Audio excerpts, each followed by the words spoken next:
Every time I see this, I die a little bit more inside.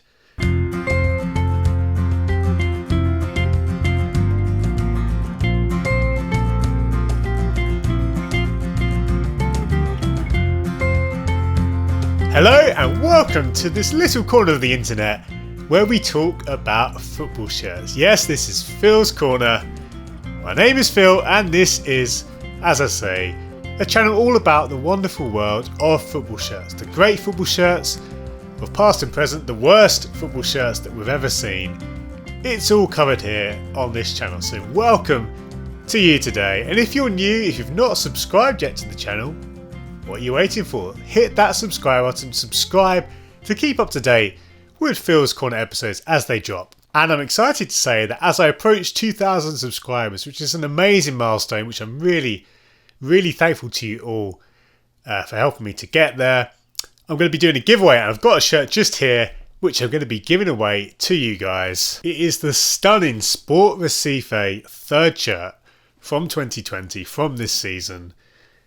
A gorgeous shirt. Look at that colourway, the maroon and gold. That crest is amazing in itself. But there's some great details throughout the shirt. I'm sure you'll know by now, Umbro shirts in Brazil are fantastic. So I'm going to be giving away this shirt, which is brand new with tags. All you need to do to win this shirt is subscribe and comment on this video, and I'll be giving this away in the next episode. So do that, guys. Enter this competition. I'm hoping to do more giveaways on YouTube this year. I do a load on Twitter, so I'm hoping to bring some of that energy through to YouTube. So here's a shirt you can win, guys. As I say, just comment and be a subscriber and you'll have a chance to win this shirt in the next episode. And once again, I have to say thank you to Fanatics, the sponsor for today's episode. I'm actually wearing a shirt which is sponsored by Fanatics as well, so I'm just going to stand up and show you now. And for anyone who doesn't know, Fanatics are a Brazilian retailer who ship internationally and offer a wide range of Brazilian club shirts. On the subject of Brazilian shirts, many people have asked me about buying from Fanatics because they've seen a load of cheap Brazilian shirts on other retailers.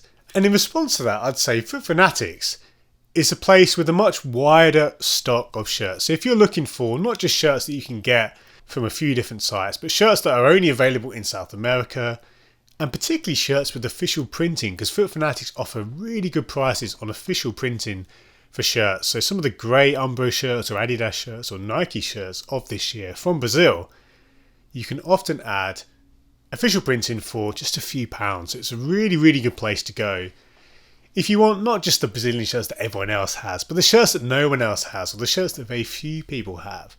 So that's really where Fanatics excels. And on top of that, they do jackets and scarves and all that other great stuff that you can get. So I would really recommend Fanatics. As I say, if you're just looking for cheap shirts, yeah, maybe you can find one or two Brazilian shirts in the year. But for every other day of the year, Fanatics is a great place to go. If you do fancy picking up one or two shirts at Fanatics, you can use the discount code PHILS10 to get 10% off your order. Before we get to the question and answer section of this video, I also want to say thank you to my supporters on Patreon, and their names at the bottom of the screen. Since the last episode, I've also welcomed to my Patreon Stephen O'Donnell and Giovanni. So thank you to those guys who are now supporting me on Patreon. If you don't know what I'm doing on Patreon, I've got a video explaining more about it, which I'll link now above me. And there's a great community on there. We've got a small group of guys who are chatting daily about shirts. There's also exclusive first access to when I sell shirts from my collection, and a range of videos talking about some of my tips and techniques for using Twitter and Photoshop. Basically stuff that I do in my day-to-day job around football shirts. So there's some great stuff on there. And if you're a supporter, you'll also be able to get a shirt which I'm currently in the process of designing. And this is quite exciting. I'm basically going to be designing the shirt with the help of my supporters on Patreon. And that'll be available free to supporters who have been supporting for at least a few months. So really excited to do that. And I'll have more pictures and more to reveal in the coming weeks about what the shirt will look like. But yeah, that's just some of the things you can get on Patreon. Do watch the video to see what sort of things are involved. And if you are interested, there'll be a link in the description to my Patreon page where you can support me further. But as I said, we're now going to go to a bit of a question and answer section. I do this every episode, responding to some of your comments from the previous episode. Lloyd Watkins says, love the content and thank you to you, Lloyd. I have a small collection, he says, approximately 20 shirts, and I can't decide whether to wear my shirts or keep them safe. I love wearing them, but I don't want to ruin them or for them to lose value. What should I do? And this is a really good question, Lloyd. I'm actually one of those collectors who doesn't actually wear many of my shirts. Now, I say that as I'm wearing a shirt now in this video, but in general, there's probably a few shirts that I would wear. But it's maybe 10% of what I own. Most of the shirts I own, I tend to keep stored away, often in plastic wallets, so quite securely sealed. There are some that I have on hangers in my wardrobe, but the bulk of shirts are stored away. But that's just me. I know some people who have strict rules and only buy stuff that they'd wear. But what I would say to you, Lloyd, in answer to your question, if you're concerned about value of shirts, and I've said this a lot in my previous videos, if you're someone who wants to preserve the value of their shirts and maybe even look to sell them on in a year's time or 5 years' time, or maybe this is a long-term investment that you're looking to buy shirts and sell them on years down the line. If you're someone like that, basically don't wear your shirts, because just by wearing your shirts, even if you try and take good care of them, it's easy to get a little snag in them or spill something on them. You know, even with the best care in the world, it's the same with any clothes, isn't it? You're very likely to at least damage them in some way. And football shirts are often quite prone to things like snags and pulls, especially vintage ones. But having said that, it is always a bit of a shame not to wear any of your shirts. So when I say that, of course, I would still say it's good to have a few shirts that you do wear, because that is part of the fun, of course. They're designed to be worn. It's good to have a balance. But if you are thinking about value, naturally wearing them more just increases the chances of potential damage. The other thing to say is if you do have a shirt and you buy a shirt new, having the shirt with tags will of course be more valuable in the future than it will be without the tags. But yeah, there's a bit of a balance, and I know some people, as I say, who will always wear them. I'm someone who's quite the other side, but I do wear some of them. I'll be really interested actually to hear from you guys whether you wear your collection or keep them safe stowed away. But thank you, Lloyd, for your comment and your support. We've just got a short comment here from Arthur who says, you've helped me start my football shirt collection. And reading this, Arthur, I was absolutely thrilled, because that is really one of the reasons I'm doing this. There's a few reasons I started Phil's Corner, but one of them was basically just to show you guys how accessible and fun football shirt collecting is. It's not just an area where you have to be spending tons of money or you need to have loads of prior knowledge. You can literally just start with £10, with a fiver even, on eBay if you know where to look. And very quickly, it can become a really fun hobby, and the community around football shirts is thriving. It's growing at a rapid pace. There are so many people now on YouTube, on Twitter, on Instagram, sharing their shirts daily, talking about football shirts. I'm learning so often from other accounts, as I'm also seeking to impart what I've learned to other people. So it's a great community. And as I say, it's a really accessible space. You might be quite surprised. Maybe you've watched a few of these videos, and maybe from a distance you thought, oh, I could start collecting shirts, but I don't really know what I'm doing. I don't have the time. I don't have enough money to be collecting. Actually, you might be very surprised, and you would be, I think, quite encouraged to see there's many people out there like you. I started out just by buying one or two kits on eBay, and now it's my full-time job talking about kits. So it really is a great place to be. And reading messages like yours, Arthur, really brings a smile to my face, because that is, as I say, one of the reasons I'm doing this. So thank you for your comment. And to all those who have said over the videos that they've started collecting recently, yeah, that's really cool to hear. We've got a comment here from Lawrence who says, I just bought a 2005 AC Milan shirt with Shevchenko on the back. Its joint is the best in my collection, but now I'm afraid to wear it. I'm not worthy. And Lawrence, firstly, that's a great choice of shirt. AC Milan shirts in the noughties were fantastic. And even as a Liverpool fan, of course, we had a run-ins with Milan more than once. But I really loved their shirts. Quite simply, I would say they're one of the best teams in the noughties for shirts. Their Adidas shirts were fantastic. So whether you're worthy or not is another question. But great to hear that, Lawrence. And a really, really nice pickup there of the AC Milan shirt. Matt says, great content, Phil, and thank you to you, Matt. You said you've been inspired to start your own collection. And again, like I said before, that is a huge encouragement to read, Matt. So thank you to you for sharing that. Also, he says he's found what might be his favourite shirt ever, but it happens to be one of the rarest shirts too. And that's the Bayer Leverkusen 92-93 third shirt. And I actually looked this up, Matt, because I couldn't think of what this was off the top of my head. And I've got a picture of what I think is the shirt you're referring to. What a fantastic design. And I believe this is the same shirt design that Yugoslavia had, one of their last ever home shirts. And a really distinctive sponsor there for BioLeverkusen. Just a really nice 90s Adidas shirt. Adidas was so good in the 90s. And as I say, I'd not seen the shirt before your comment. I had to look it up, so it clearly is quite rare. But having said that, I've seen the Yugoslavia shirt of that same template available once or twice, so who knows, it may come up one time. Keep looking, keep hunting for that holy grail. All the best in your search, Matt. And finally, we've got a comment from Carl who says, I'm a Leeds fan from Ireland, and he talks about some of his collection and how the story of the shirts is so important to him. He mentions the Invisible shirt, the United shirt, which they famously changed at halftime after they were losing. And he also mentions the infamous Kung Fu kick from Eric Cantona and the black shirt that he wore then. It's a great thing to mention, Carl. I think that is one of the things which is so great about shirts. And for me personally, as someone who's really interested in the history of shirts, it's so often those stories that do actually give a shirt much more meaning. And even the best, most interesting designs, if they don't have any sort of story, whether it's a notable player or moment or trophy, or even if they've just got relegated, it doesn't have to just be good moments. Without any of those stories, a shirt can often be forgotten quite quickly. And a lot of people are saying at the moment that with the extremely high turnover of shirts, with 4 or 5 kits plus a year for teams, it's often quite hard for a shirt to leave any sort of legacy. Sometimes a shirt is worn once or not even worn at all. How can a shirt, as good as the design might be, leave any sort of impact? So I think that's a very real problem. I think we've kind of gone almost too far, really. There's no going back to having multiple shirts a year. There are some things that could be done. Some people have suggested you would keep a shirt for 2 years, like the MLS do, where they rotate, keeping a home or away shirt for 2 seasons. And I think that's another subject for another day. But as you say, Carl, when it comes to those vintage shirts, it's so often those shirts with some sort of story, good or bad, that really does add so much to a design. So great to hear, Carl, and I certainly share that. I'm sure almost every collector has an element of that as well. Even though I do also just like shirts for what they are in themselves. The stories are so often what adds that level of enjoyment and fascination with the subject. So what are we talking about in today's episode? In episode 17, we're talking about some of my biggest mistakes or regrets with shirt collecting. Some of those things which I look back on and cringe at what I've done.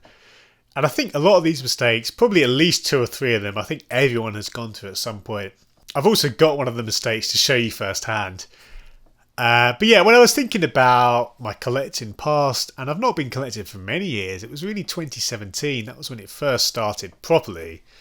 So they're only a few years. But in that time I've made plenty of mistakes, and when I started out collecting in 2017, I made loads of mistakes, loads of classic mistakes, which I'd want you all to avoid. So that's what this video is about.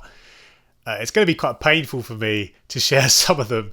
But also I think it's very important that we do admit sometimes that collecting isn't always easy. I said before that it's an accessible area and a great area to get started in. But it is tricky. There's a lot of people out there who are trying to catch people out. And also, there is some things which you can only learn from experience. And I certainly learned a lot of things the hard way. So here's a few mistakes. Some of them I think were pretty much unavoidable. Some of them were very much avoidable. And now I would completely advise against doing what I used to do. But let's start with the story of the Shakhtar Donetsk shirt from 2017. Now, as I say, 2017 was a big year. It was the year when I really started to collect football shirts.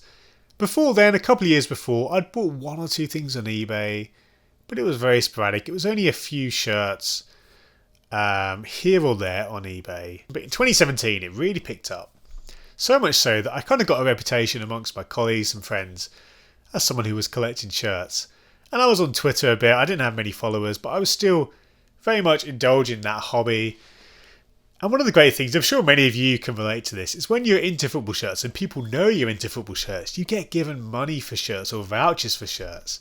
And when I actually left a previous job in 2017, my colleagues were really generous. They gave me some money and basically said, spend this on a football shirt. Now, looking back, I didn't make good use of that money because I had this money to spend on a shirt, and rather than do my research and buy a few things on eBay maybe, or buy stuff in an end of season sale, I rushed to buy one of my favourite shirts of that summer. The shirt in question was the 2017 Shakhtar home shirt. Now, Shakhtar Donetsk have some great shirts, of course. They're orange and black colourway, is distinctive, one of the best or certainly most memorable colourways I can think of in European football. And I've always had a fascination with their shirts, and the shirt that year had a really interesting design with black stripes that merged into blue stripes with a kind of blue gradient type pattern. And you could probably join the dots. I basically decided to buy that shirt, and the only place I could buy that at the time was from the club site. So I put together the money I'd received from my colleagues and a little bit on top to ship the shirt from the Ukraine with a few extra things as well. I think I added in a mug and a pair of gloves because they were on sale on the club shop. But the shirt was full price from the club store, so it wasn't cheap. And I thought, since I'm getting it from the shop, I might as well also get the official name set. And at the time, in domestic competitions, Shakhtar had a fantastic name set. A kind of broken down, rugged, kind of rubble typeface. I can't really describe it any other way, but the numbers were this great kind of patchwork design. And also, of course, as many nations do, in domestic competitions, they also had Ukrainian lettering. And in theory, that isn't the worst way I could have spent my money. Yes, it was quite a lot of money, but it was quite a memorable team. And Shakhtar were in the Champions League that year, I believe. But when I received the shirt, I was really, really annoyed to find that they'd put the European sponsor, or the European variant of the sponsor, on the front, and the domestic name and number set on the back, because in European competitions they used to have English for the names, and the numbers weren't that kind of broken up style. They were a much plainer style to conform to UEFA regulations. Now, to a lot of people, they wouldn't care about that, but to me, someone who's a bit of a geek with these things, it hurt me that you had the domestic style name and numbers but the European sponsor, and the sponsor variant was very similar. I think it was just the letters were a different way round, and I couldn't stand having that difference. The other thing, which I think was a case with some of the shirts there, was that the sponsor was this kind of almost transparent look. It didn't have that nice opacity to it. And I believe that is the case for the shirt when you buy them in some situations. But I just didn't like that. Seeing that in person, it didn't look good to me. It looked a bit like it was a cheap version of the sponsor, or cheaply printed, even though it was from the club shop. And I emailed the club to mention about the difference. They probably didn't realise. I'm sure it was an honest mistake, but that kind of thing really bugged me. In the end, I couldn't keep it. I couldn't keep the shirt. Just in person as well, it didn't grab me as much as the released pictures. So it was a big, expensive mistake. I sold it on eBay for a fraction of the price. I think it was less than half what I paid for. So a big loss. And I felt kind of gutty because I'd received this money, this really generous gift, and I basically spent it on a shirt which I didn't end up keeping. Yes, it was a mistake from the club shop, but I think even if it wasn't a mistake there, it still probably wasn't worth that investment. I'm sure we've all had similar stories of buying a shirt from abroad or spending extra for a name and number and something just not quite being right. Maybe the number placement or name placement is wrong as well.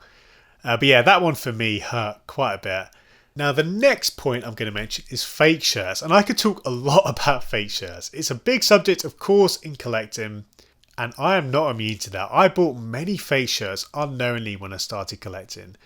Back in 2017, as I say, when I was really getting into shirts, there were so many designs which I really, really liked. And when I saw them on eBay, and often these were player issue versions, supposedly, of these shirts with name and numbers and patches, and I looked at the pictures and I couldn't see anything wrong with them.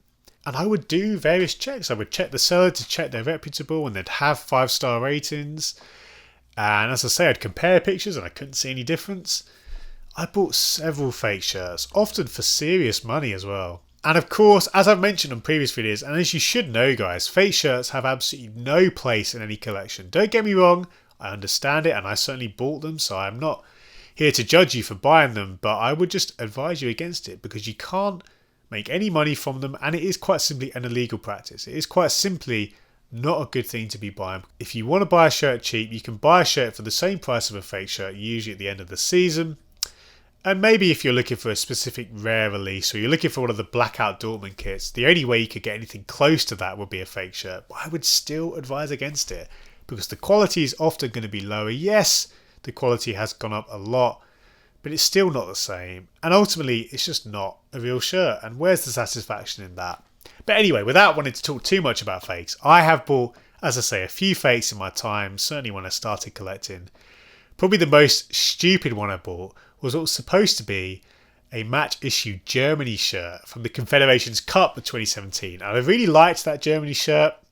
I believe they actually won the Confederations Cup as well. What really hooked me in about this particular shirt was that it was a game played on my birthday, and I thought it was quite novel to have a shirt with the match detailing, what I thought was match detailing of my birthday in 2017.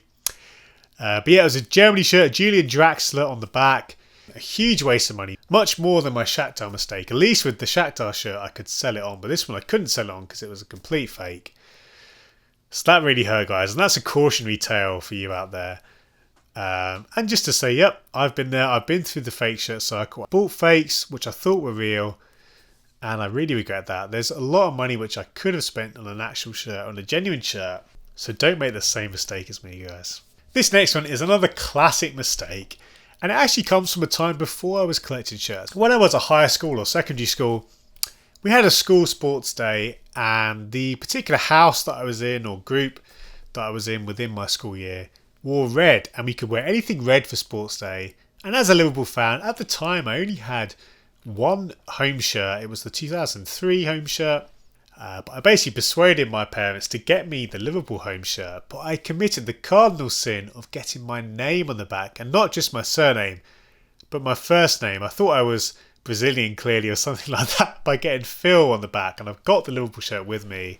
Now, I'll just show you the front first. This is a great Liverpool shirt. I really liked this shirt from Adidas. Really nice kind of checked detailing in the middle, and I've kept the shirt. It's in good nick. There is a mark on the collar, but actually, considering I wore it quite a lot, it's in really good condition. But look at the back. Every time I see this, I die a little bit more inside. It would be bad enough to get my surname, really, because getting your own name on a shirt simply means that you can't sell it on. And as I say, I'm someone who likes to sell shirts on. Of course, when I was in school, I wasn't thinking about selling shirts. So in that sense, I guess I can't blame myself too much. But it still really pains me that I didn't just get Torres' name on the back or Gerrard on the back. Don't ever get your name on the back, guys. I can understand it if you're a kid, and as I say, I was a child when I got this. But in general, as a collector, it's not a good thing to do. You see these kind of things on eBay all the time. Someone's got Bob on the back, or Jerry, or something like Bill's stag do on the back. That shirt, it could be a really nice shirt. It could be a 90s Dortmund shirt, but if it's got that personalised name and number on the back, it might as well be worth the same as this Liverpool shirt. Yes, you can go and get most printing removed, and there are tips on the internet. I've never personally done it, but I know some people have successfully removed names and numbers. Don't do what I did, guys. Avoid personalised name and numbers in almost every case. We're going to jump now to a very recent example, and this was a really confusing situation towards the end of last year when Borussia Mönchengladbach released their amazing limited edition blackout design. Now, I'm sure you guys all remember this shirt. I'll show you some pictures now. A wonderful design, almost completely black with just a few details, but a range of great bespoke detailing from Puma, from Mönchengladbach, a fantastic design. Of course, the blackout kit trend is very much a thing and has become a thing. AIK in Sweden, I would say, popularised the approach with a range of blackout designs. And Dortmund, of course, had their blackout shirt from 2019, which was very limited and sold out instantly. So the blueprint is very much there, and many clubs have been doing similar things, but Mönchengladbach's really caught my attention. I love the shirt and the look of the shirt. And it was announced a couple of days before the weekend when they were due to play. And I was really excited. I set my alarm and I bought one of the shirts. I was actually able to buy it from one of the UK retailers. But very quickly, the situation changed. I'd managed to rush and buy this shirt on the Saturday morning. And I was really excited, but it became apparent that the club had actually released two versions of the shirt without telling anyone, without even telling some of the retailers. Now, I can understand in many ways if a club releases a shirt, and it's completely within their liberty to release more of the shirt. In terms of the value of that shirt though, in terms of what that shirt actually is, it can change quite drastically, because I thought I was buying a limited edition shirt which was individually numbered, and I can't remember what the release was. It was something like 2,000 or something of the shirt made. But it actually turned out that there was a limited release, but also a fan release, which was essentially the same shirt, but available in the tens of thousands. And I was really gutted to read this. As soon as I found that out, I actually cancelled my order with the retailer. Because yes, the shirt was great, but it was priced at the price of a heavily limited edition shirt. It was something like £120. It was three figures. It was a lot of money. And yes, the shirt was of course still very nice, but the fact it wasn't limited edition basically didn't appeal to me. And I'm someone who does really care or think about shirt value, so it was quite a hit and quite a surprise. And speaking to the UK retailer, they themselves didn't realise that is what they were getting in, so they were as confused as anyone else. It was such a bizarre situation, and it was clearly premeditated in some way. I don't hold a grudge against Mönchengladbach, because as I say, they're completely at liberty to produce whatever kits they want, at whatever quantity they want. But yeah, it really hurt. It was one of my most frustrating collecting experiences, buying that shirt, thinking it was limited edition, only to find out I was buying a fan version, and spending a lot of money on a shirt which is much more widely available than I thought it would be. One thing I would say though, many people said that it was a good move because a lot of fans had missed out on the limited edition shirt, or what they thought was the limited edition shirt, and people like me who have no affinity with Gladbach were trying to pick that shirt up, and many purists, many fans were saying that is the worst thing. When someone like me, when collectors like you out there who aren't Gladbach fans buy the shirt, only to just sell them all or just add them to the list of 100 shirts they already have. Now I don't think that's the case. Shirts are never just for fans. They never really have just been for fans. The whole reason we have a replica shirt market is because it's for anyone who wants to buy the shirt. But that's another topic for another day. I don't want to start a debate here on that subject. But yeah, as a point of warning guys, if you are looking to buy limited edition shirts, don't be hooked in by the phrase limited edition. Forgetting even this Gladbach example for a second, it is just one of those things you do need to be careful about.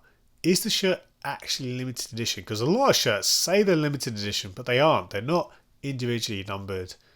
And shirts like that simply aren't as valuable. And of course, if a shirt is actually limited in number, that adds a lot of value. And really, I hope more brands do that when they release supposed limited edition shirts, to make sure they do have individual numbers on them. A lot do, but sometimes brands release shirts and they say they're limited edition, but they don't have any bespoke numbering or individual numbering. That's quite important, I think, in terms of value and authenticating if a shirt is part of that limited release.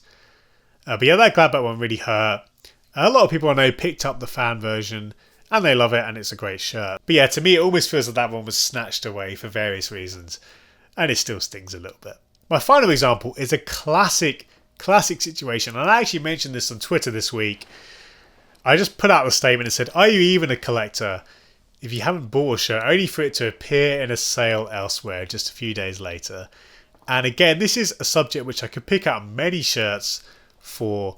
To use one example, I'll talk about the Chapecoense third shirt. And when I started this channel last year, I was really excited to show you guys that Chapecoense third shirt I had. And at the time, I'd actually arranged with a collector in Brazil to get hold of that. You couldn't buy it in the UK at the time. And I was really excited. It's one of my favourite shirts of that year. A lovely design. And sure enough, albeit quite a few months later, it appeared for a fraction of the price on a UK site. I'm sure you all know which one, and it really pained me to see that, because if I'd have been patient I could have got hold of that same shirt for much cheaper. Now what I will say, and caveat that by saying, is that I did get the name and number, and what was quite funny as I went into in the video for episode 2 or 3, I can't remember which one it was, there was a classic club shop mistake. What is it with club shops making mistakes? That's been a bit of a theme in today's episode. But they'd actually used the wrong colour numbers, and that was quite funny, and in effect that has actually made it quite an interesting little shirt. But if I hadn't got the name and number set, that would have been quite a painful situation. Now the thing is, and as I shared on Twitter, and many people shared on Twitter with my comment this week, it happens all the time. And don't worry guys, if you buy a shirt and then you realise at the end of the season it's still available, it happens. What I would say is know when are good times to buy shirts, know how to try and figure out if a shirt is going to be rare. It's quite hard, we all make those mistakes. And yeah, I've bought many shirts, not just the Chapecoense shirt, but other shirts often shipped in from abroad and then they've been available later on. It happens to everyone. Another word though on what can be really good about buying abroad, and if you are shopping at somewhere like Fanatics, get those official name sets, get those names and numbers, because often when you see the same shirts appear on discount retailers, they don't offer personalization, so it's quite nice actually to get names and numbers. Often it's just a few more quid on top. And in many ways, that often kind of protects you, if you like, against those kind of frustrating feelings of seeing the shirt for cheap. But there we go, guys. That is just a selection. Some of my biggest mistakes, my biggest regrets. Some of them I'm completely at fault for. Some of them I blame other people, but it still hurts. But I hope you've enjoyed that little insight into my collecting life. And I'd love to hear from you guys. As painful as it would be to read, I'd love to hear some of your biggest regrets or frustrations, things you look back on in hindsight and think, why did I spend that money on that shirt? What was I thinking there? It's always quite fun to share this story, so do leave a comment with that. And as I wrap up, I just want to say my thank yous again. Thank you to Fanatics for sponsoring this video. Do check them out and the great range of stuff that they offer. Thank you also to my patrons, to my supporters on Patreon, and just all you guys who've been subscribing. Please subscribe if you are new to the channel. And don't forget you can win the Sport Recife 3rd shirt if you subscribe and leave a comment. But that's a wrap for episode 17. I'll see you again soon for the next episode.